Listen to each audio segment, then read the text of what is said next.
Brethren, as I gaze Irmãos, from one end to the other of this, ao olhar de um lado ao outro desse magnífico edifício, só posso dizer, vocês são uma visão inspiradora.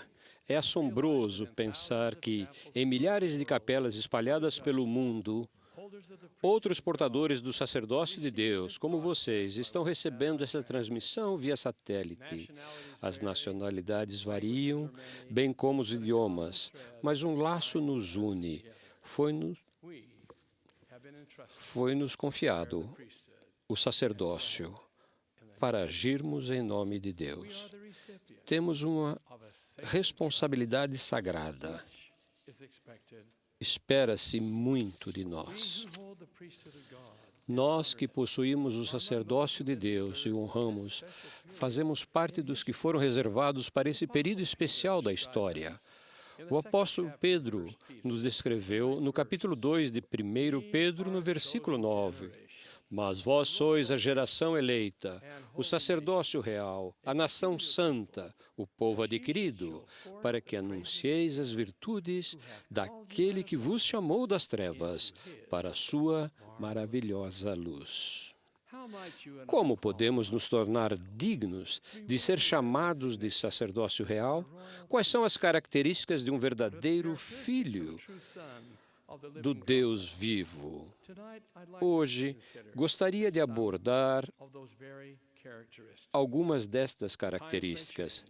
Os tempos e as circunstâncias podem mudar, mas os atributos de um verdadeiro portador do sacerdócio de Deus permanecem constantes.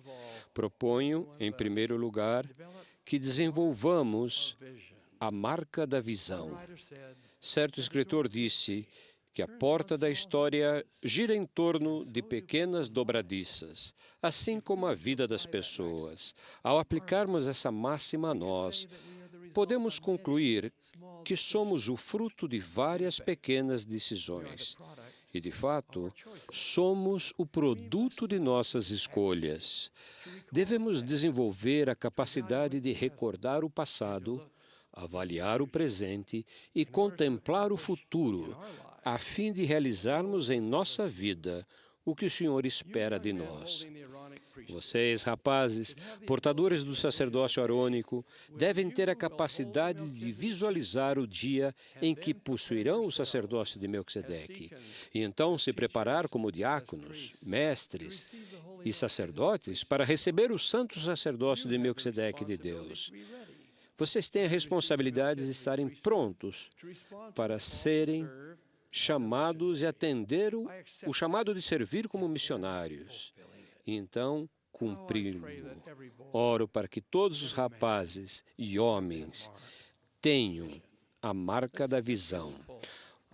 O segundo princípio que desejo salientar como característica de um verdadeiro portador do sacerdócio de Deus é a marca de esforço. Não basta termos o desejo de realizar o esforço e dizermos que o faremos. Precisamos efetivamente fazê-lo.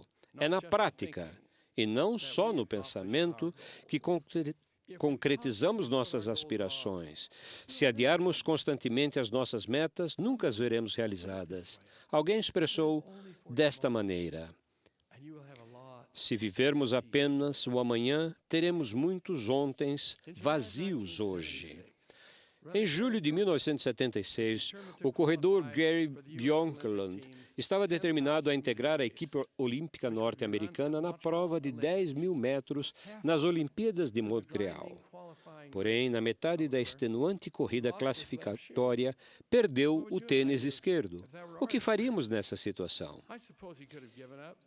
Ele poderia ter desistido e parado. Poderia ter culpado a falta de sorte e perdido, assim, a oportunidade de participar da maior competição de sua vida. Mas essa não foi a atitude desse atleta campeão. Continuou mesmo sem o tênis. Sabia que teria que correr mais rápido do que nunca. Tinha consciência de que seus concorrentes agora tinham uma vantagem inexistente no início da prova. Percorreu a pista porosa com um pé calçado e outro descalço e terminou em terceiro lugar, o que o classificou para disputar a medalha de ouro. Seu tempo de corrida foi o melhor que jamais alcançara. Ele realizou o esforço necessário para atingir sua meta. Como portadores do sacerdócio, talvez venhamos a atravessar períodos na vida em que tropeçaremos, nos cansaremos, ou nos esgotaremos e sofreremos decepções ou tristezas. Quando isto acontecer, espero que perseveremos e façamos um esforço ainda maior para alcançar nossos objetivos. Num momento ou no outro, cada um de nós será chamado para um cargo na igreja, seja como presidente do quórum de diáconos, secretário do quórum de mestres, consultor do sacerdócio, professor. Poderia dizer mais, mas você já sabe o que eu tenho em mente. Com apenas 22 anos de idade, fui chamado como bispo da ala 6-7 de Salt Lake City, numa unidade com 1.080 membros. Era preciso muito esforço para tratar de cada questão importante e garantir que cada membro da ala se sentisse incluído e apacentado. Embora fosse uma tarefa monumental, não me deixei abater. Pus mãos à obra e dei o melhor de mim ao servir. Cada um de nós pode fazer o mesmo, seja qual for o chamado ou designação. No ano passado, resolvi ver quantas casas e prédios de minha época de bispo ainda estavam de pé quando servi como bispo naquela mesma área. Percorri lentamente por cada quarteirão nos antigos limites da ala. Fiquei surpreso ao observar que todas as casas e prédios do apartamento onde viviam nossos 1.080 membros restavam apenas 3. Numa das casas, a grama estava alta, as árvores sem poda, não havia mais moradores ali.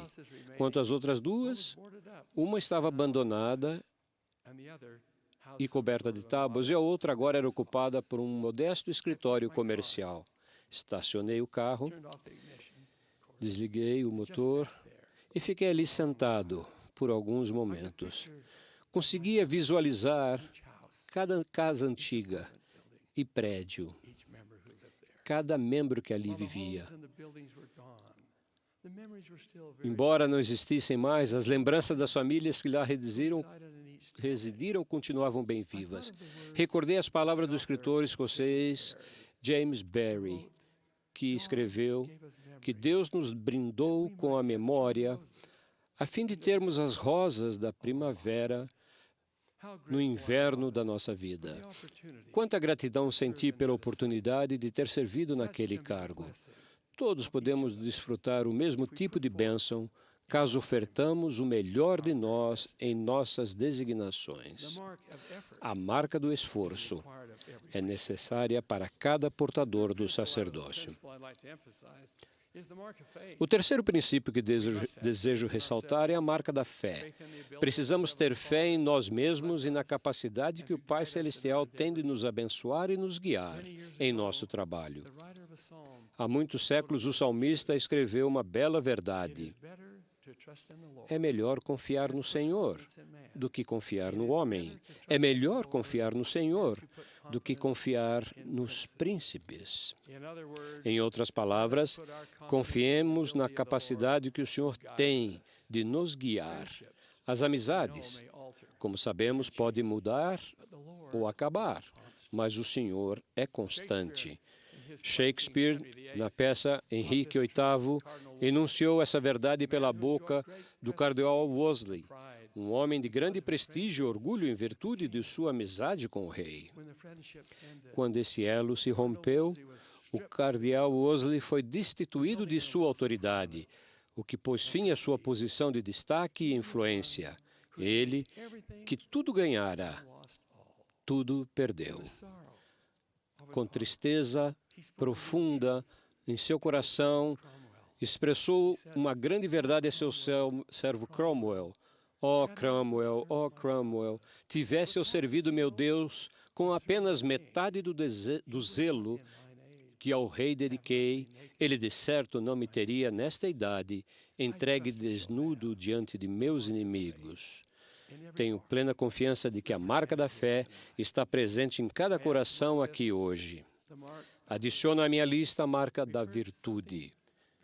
O Senhor indicou que a virtude deve adotar é algo muito importante para os nossos dias hoje. Ele disse que a virtude deve adornar nossos pensamentos incessantemente. Lembro-me de uma reunião do sacerdócio no tabernáculo de Salt Lake City, quando eu era portador do sacerdócio arônico. O presidente da igreja estava dirigindo a palavra ao sacerdócio e fez uma declaração que jamais esqueci. Em poucas palavras, afirmou que os homens que cometem adultério ou outros pecados não os fazem num piscar de olhos. Ressaltou que nossos atos são precedidos de pensamentos e que se cometemos um pecado é porque primeiro cogitamos em praticá-lo. Então o presidente declarou que o ensinou a maneira de nos abstermos do mal é conservarmos nossos pensamentos puros. As Escrituras nos ensinam que, como nós imaginamos no coração, assim somos. Devemos ter a marca da virtude. Para sermos missionários no reino do Pai Celestial, precisamos ter direito à companhia de seu Santo Espírito. E foi-nos dito inequivocamente que seu Espírito não habita em tabernáculos impuros ou iníquos. Por fim, permito-me adicionar a marca da oração. O desejo de comunicar-se com o Pai Celestial é um dos indícios de um verdadeiro portador do sacerdócio de Deus. Ao elevarmos ao Senhor nossas orações familiares e pessoais, façamo-lo com fé e confiança nele. Tenhamos em mente a instrução do apóstolo Paulo aos Hebreus, porque é necessário que aquele que se aproxima de Deus creia que ele existe e que é galardeador dos que o buscam. Se qualquer um de nós tiver sido vagaroso para atender ao conselho de orar sem cessar, não há melhor momento para começar do que agora. William Cooper declarou: Satanás estremece ao ver de joelhos mesmo o mais fracos dos santos. Aqueles que acham que a oração denota fraqueza devem lembrar que o homem nunca atinge um patamar mais elevado do que quando se põe de joelhos. Recordemos sempre, a oração é da alma o profundo anseio, em segredo ou em alta voz. É o crepitar intenso no fundo do peito de uma chama que arde em nós. Tu, que os laços da morte desataste, és a vida, a verdade e o caminho. A senda da oração tu mesmo trilhaste. Senhor, mostra-nos como orar. Ao cultivarmos a marca da oração, receberemos as bênçãos que o Pai Celestial tem reservado para nós. Em suma, tenhamos a visão, envidemos o máximo esforço, exemplifiquemos a fé e a virtude e tornemos a oração parte integrante de nossa vida. Assim, seremos de fato um sacerdócio real. É a minha oração pessoal nesta noite, e a ofereço do meu coração, em nome de Jesus Cristo. Amém.